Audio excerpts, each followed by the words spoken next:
মনে রাখবেন, মেয়ে যদি বদ্দিন হয় তো ছেলের চাইতেও, ছেলের কার থেকেও এটা বেশি বিপজ্জনক। কোনো মেয়ে চরিত্রহীন হওয়া, বেপর্দা হওয়া, মেয়ে বেহায়া হওয়া ছেলের চাইতেও ক্ষতিকর। কারণ ছেলে তো ছেলেই শুধু, এক মেয়ে বেপর্দা হওয়া, বেহায়া হওয়া তো হাজারো মানুষকে চরিত্রহীন বানায় দেওয়া, হাজারো মানুষকে নষ্ট করে দেওয়া। এজন্য নিজেদের কন্যা নারীদেরকেও দিন শিখাবেন। আল্লাহ তাআলা আপনাদেরকে তৌফিক দান করেন। সূরাটার নাম হচ্ছে সূরায়ে ফজর। 5 ওয়াক্ত নামাজের মধ্যে ফজরের নামাজ, ফজরের ওয়াক্ত, ফজরের সময় অত্যন্ত গুরুত্বপূর্ণ একটি নামাজ, অত্যন্ত গুরুত্বপূর্ণ একটি সময় ফজরের ওয়াক্ত। এই ভোর একটি রাতের সমাপ্তি, একটি দিনের সূচনা। রাত শেষ হয়, দিন আলোকিত হয়, এমন একটা মুহূর্ত ফজরের ওয়াক্ত। এজন্য তাফসীরের মধ্যে আছে, ফজরের ওয়াক্তে বাতিলের পরাজয় হয়, ফজরের ওয়াক্তে হকের বিজয় হয়। কোরআন শরীফে 3টি অবাধ্য জাতির কথা আছে। হযরত লূত আলাইহিস সালাম, ওই ভাই, এই ছেলে কথা বলো না, এই তোমরা 2জন হাইসো না, বেটকাইও না, কথা বাকি থাকলে বাইরে গিয়া বলো, বাহিরে এখনো প্রচুর জায়গা আছে, খামখেয়ালি করো না। প্রথম নজরে প্রথম থেকেই তুমি কথা বলতেছো। তোমরা তামাশা আমি পছন্দ করি না, খামখেয়ালি মানুষ আমি দেখতেই পারি না। গাফেল আল্লাহর দুশমন, সোজা হিসাব। জিন্দিগির কদর করো প্রিয় ভাই, হায়াতের কদর করো। কতদিন করবা গাফলতি, খামখেয়ালি? কোরআন শরীফে আছে, যত লোক জাহান্নামী হবে সমস্ত লোকের পরিচয়, আল্লাহর কসম ভাইয়া রাগ হইও না, আল্লাহ তোমাদেরকেও ভালো করে। কোরআন শরীফে আছে সমস্ত জাহান্নামীর পরিচয় আল্লাহ একসাথে বলছে, উলাইকা হুমুল গাফিলুন। এই সবগুলো লোক জাহান্নামী কেন হলো? আল্লাহ নিজে বলছে এরা ছিল গাফেল। এরা ছিল কি ভাইয়া? উলাইকা হুমুল গাফিলুন।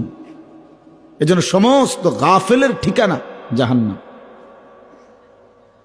কোরআন শরীফের আয়াত, ওয়ালাকাদ যারানা লি জাহান্নামা কাসীরাম মিনাল জিন্নি ওয়াল ইনস। আমি আল্লাহ জিন এবং মানুষ অগণিত দিয়ে জাহান্নাম পূর্ণ করব। আর সেই জাহান্নামীদের পরিচয়, তারা সকলেই গাফেল। এজন্য গাফেল হওয়া মুমিনের সিফাত না। মুমিন গাফেল হইতে পারে না, 1 মিনিটও না, 1 মিনিটও না। আল্লাহ তাআলা বলছে মুমিন সর্বদাই, মুমিন যেন সজাগ থাকে, সচেতন থাকে। গাফেল হইলেই নফস তোমারে ধোঁকা দিবে, গাফেল হইলেই শয়তান তোমাকে ধোঁকা দিবে। আর শাইতানু জাসিমুন আলা কলবি ইবনে আদম। শয়তান বনি আদমের কলবের মধ্যে ওঁত পেতে বসে থাকে। ইযা যাকারাল্লাহ খানাসা। যখনই আল্লাহর বান্দা আল্লাহর জিকির, আল্লাহর স্মরণ করে, শয়তান দূরে সরে যায়।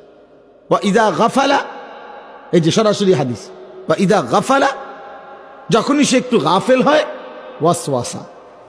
নবীজি বলেন শয়তান তাকে কি দেয়? ওয়াসওয়াসা দেয়। এজন্য মুমিন যেন গাফেল না হয়। ইকতারাবা লিন-নাসি হিসাবুহুম ওয়া হুম ফি গাফলাতিন মুরিদুন। আল্লাহ তাআলা বলে, বান্দা হিসাবের সময় কিন্তু কাছে গেছে, অথচ তুমি এখনো গাফেল হয়ে আমি আল্লাহ থেকে বিমুখ হয়ে আছো। কি করছো বান্দা? কি করছো? কয়দিন বাঁচার হিসাব নিয়া এই নাফরমানি করছো? পৃথিবী কয়দিন ভোগ করবা বলো বান্দা? এই জন্য গাফেল না হই। মুমিনের জন্য ওয়ালা তাকুম মিনাল গাফিলিন। আচ্ছা, আমাদের নবী সাল্লাল্লাহু আলাইহি সাল্লাম কখনো গাফেল ছিলেন? এটা ভাবা যায়? কল্পনা করা যায়? তো অথচ কোরআন শরীফের সরাসরি আয়াত, নবীজিকে পর্যন্ত আল্লাহ বলছে, বন্ধু ওয়ালা তাকুম মিনাল গাফিলিন, আপনি কিন্তু গাফেলদের অন্তর্ভুক্ত হবেন না। দরকার ছিল না এটা বলার, কিন্তু তারপরও বলছে। মানে কি পরিমাণ কথা! খুদ রাসূলকে বলছেন আল্লাহ, আপনি গাফেলদের অন্তর্ভুক্ত হবেন। গাফেলদের সাথে বসবেন না। ওয়ালা তুতি মান আগফালনা কলবাহু আন যিকরিনা, যার অন্তর আমি আল্লাহর স্মরণ থেকে গাফেল। মান আগফালনা, গাফেল। আল্লাহ বলেন বন্ধু তার সাথে বসবেন না, তার সঙ্গী হবেন না, তাকে অনুসরণ করবেন না, তার সাথে এক কদম চলবেন না। ওই ফালতু মানুষ। বেটা তোর লগায় যে 3টা ঘন্টা ধরে হাঁটলাম চললাম, একটা বার তোর জবান দিয়ে আল্লাহর নাম বের হলো না, তুই এটা ফালতু লোক বেটা, ফালতু মানুষ এটা। তোমাদের অসংখ্য বন্ধু ফালতু। তোমরা কিশোর নওজোয়ান, তোমাদের অগণিত ফ্রেন্ড বলো যেগুলারে, এগুলা ফ্রেন্ডও না, হাফ ফ্রেন্ডও না,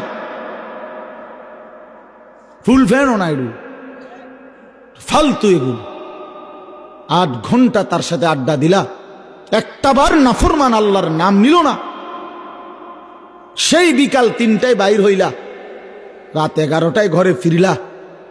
এই নাফরমান 1 ওয়াক্ত নামাজের কথা, আসর মাগরিব এশা 3 ওয়াক্ত নামাজ গেছে। 3টা থেকে 11টার ভিতরে 3 ওয়াক্ত নামাজ না, 3 ওয়াক্ত নামাজের 1 ওয়াক্ত নামাজ এই অপদার্থ একটা বার উচ্চারণও করলো না। এটা কিসের বন্ধু বেটা? এটা শয়তান বেটা, ইবলিস এটা বেটা,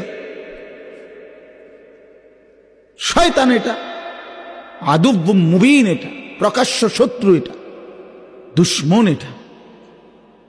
যে আল্লাহ ভুলায় দেয় সে দুশ্মন, যে আল্লাহর কথা মনে করায় না সে দুশ্মন।